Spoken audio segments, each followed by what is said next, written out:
बंदी के मुतालबे और गाजा में अमन के बीच सऊदी अरब ने एक बड़ा बयान दिया है। सऊदी अरब के वजीर खारजा ने इजराइल से पेशकश की है कि वो उससे अपनी दोस्ती कायम रख सकता है, बशर्ते वो फिलिस्तीन तनाज़े को हल कर ले और गाजा में फौरन जंग बंदी के लिए तैयार हो जाए।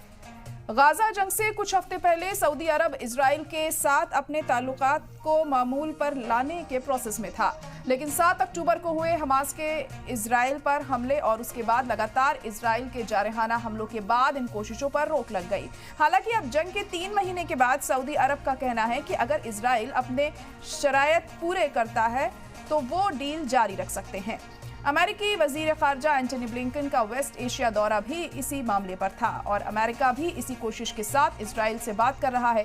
दावोस में वर्ल्ड इकोनॉमिक फोरम पर बोलते हुए सऊदी अरब के वजीर खारजा प्रिंस फैसल बिन फरहान अल सऊद से सवाल किया गया कि क्या फिलिस्तीन कशीदगी के हल के लिए किंगडम में मुआहिदे के हिस्से के तौर पर इजराइल के साथ नॉर्मल ताल्लुकात का ऑप्शन चुन सकता है, जिस पर सऊदी वजीर खारजा ने जंगबंदी का जवाब दिया और कहा कि रेड सी पर जो कशीदगी जारी है उसका हल भी गाजा पर फौरन जंगबंदी ही है। Also, the kingdom has said, in that context, it could even be recognition of Israel from the kingdom, if that was part of a bigger political agreement. Certainly.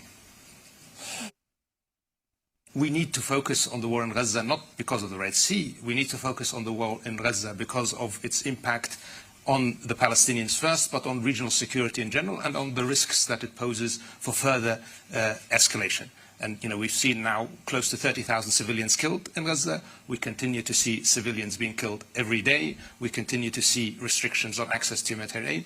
And, frankly, we don't see any real sign that any strategic objectives that Israel has claimed are being coming any closer. So we need to have a ceasefire immediately. We need to set the ground for a credible process that enables the Palestinian Authority, that allows us to have a process towards a peace in the region. This will resolve many of the challenges that we have in the region. But continuing as we are now, continuing to see the suffering that's happening in Gaza is likely to lead to continuing cycles of escalation.